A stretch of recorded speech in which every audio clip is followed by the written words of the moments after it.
I'd like to talk a little bit about chords on the guitar. Um, Same principle as scales and virtually anything else. There's two levels that I would encourage you to focus on when learning your chords. The first level, or the most conventional, is the academic side, which is the explanation, the music theory behind what chords are. Now, the first thing I would tell you is to go out and memorize every chord that there is. Go ahead. But start with the simple ones. And but as you're learning your chords, there's the one dimension which, as I say, is the academic. Now, what is the academic side of learning a chord? Well, this is the academic side. For instance, this is a D chord.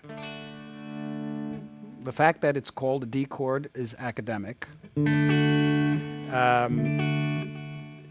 Academically, I can tell you that it's fingered. This particular D chord is fingered like this, with your first finger on the second fret, the third finger on the third fret of the B string, etc., etc.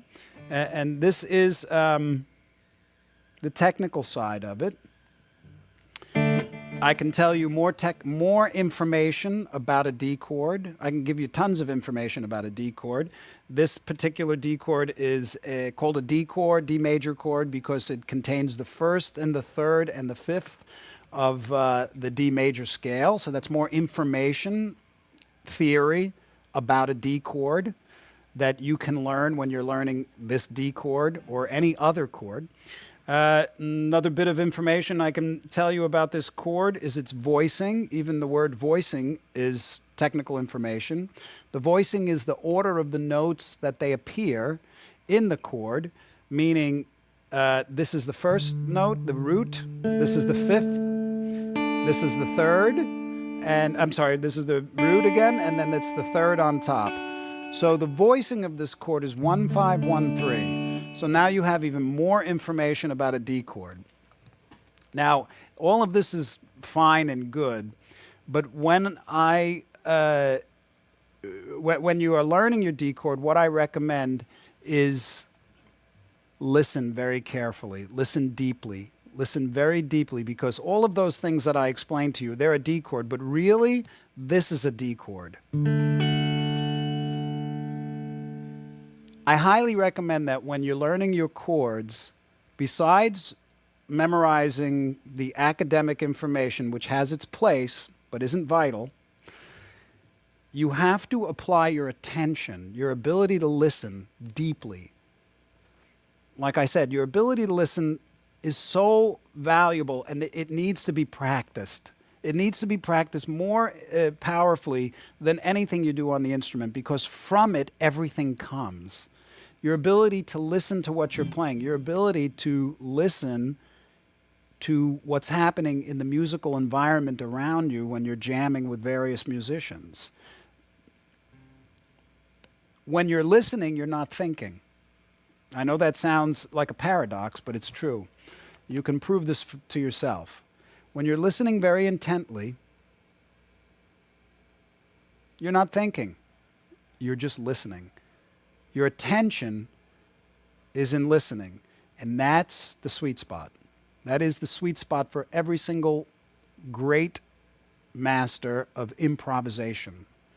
It's because in that situation, when you're listening, you're not criticizing.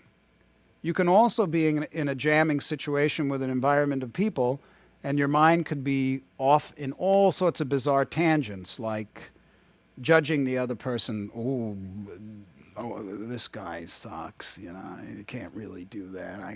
I can do that better than him, or or he's so much better than me.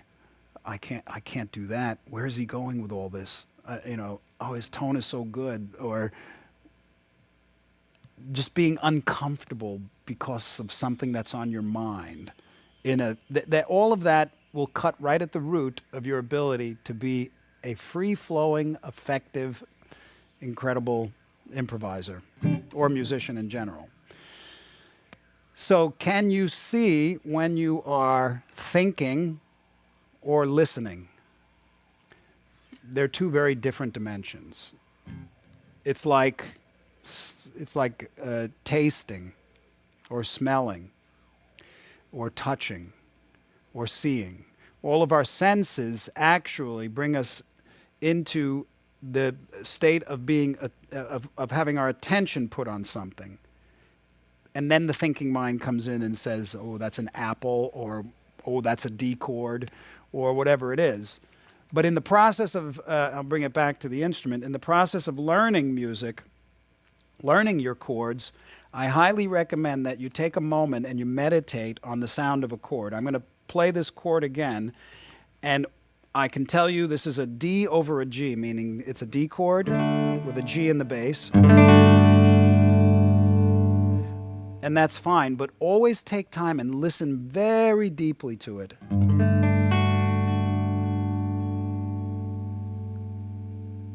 Let it ring out completely. Follow every note to the end. Invest your attention in the atmosphere and the fragrance of the chord.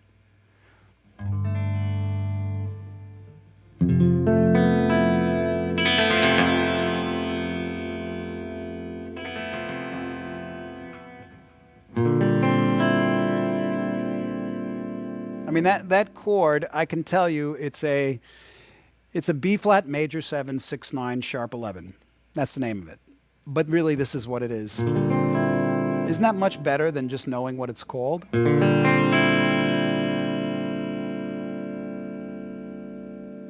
We used to sit, a friend of mine, me and a friend of mine, and we would, when we were teenagers, we'd turn the lights out in the room, and he'd sit on one side, and I'd sit on the other, and we'd both have guitars. And we'd take turns. One guy would hit a chord, like that, or like anything.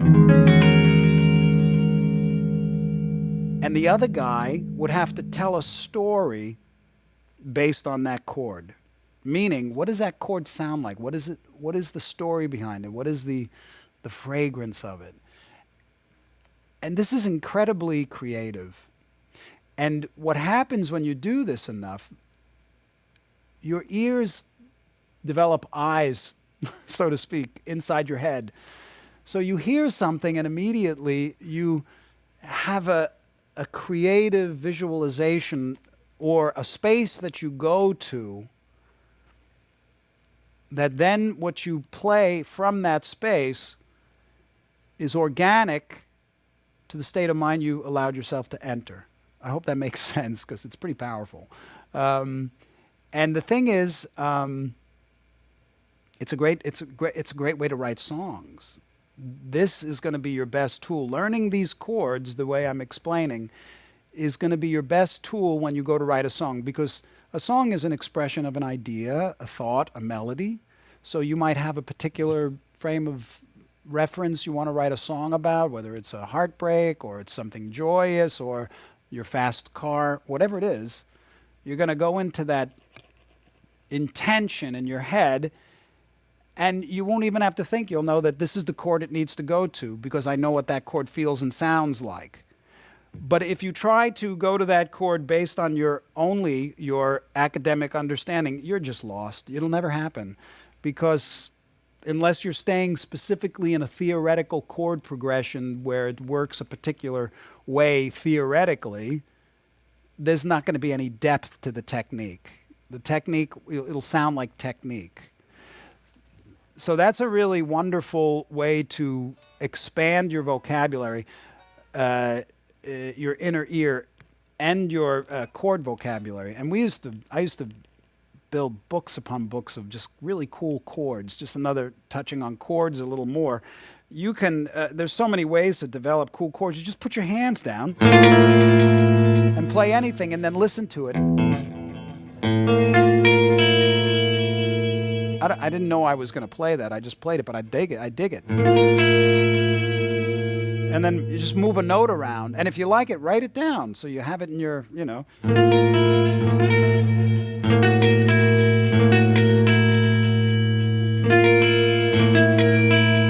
And just moving one note at a time. But I'm going to hit gold, one of these. I like them all. I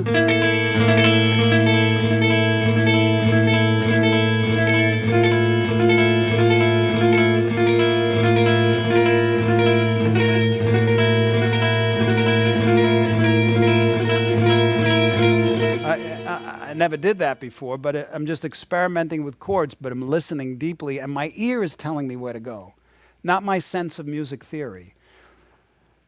I'll also add, if you get your nut from meandering in music theory because it works and it sounds it sounds good, that's fine too.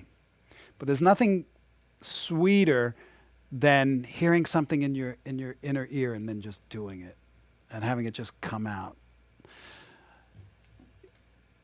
Understanding the quality of a chord and not just its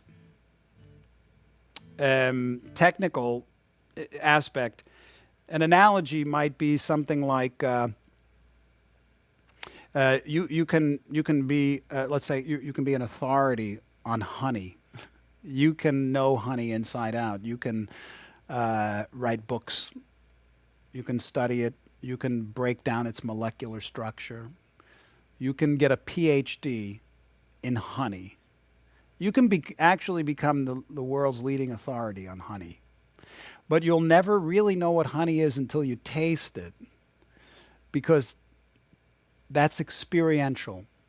That's experiential. It's not intellectual. And listening to this D chord deeply, without thinking, is knowing that chord, not the name of it. That has its place. The theory of that chord, of any chord, any scale, has its place. But the realization of it on a visceral, inner movement way is beyond the technique. It's deeper than the technique. It's experiential, and it's tasting it. So when you listen carefully, and you own this chord in your head, you've tasted it, and you've gone far beyond the technique.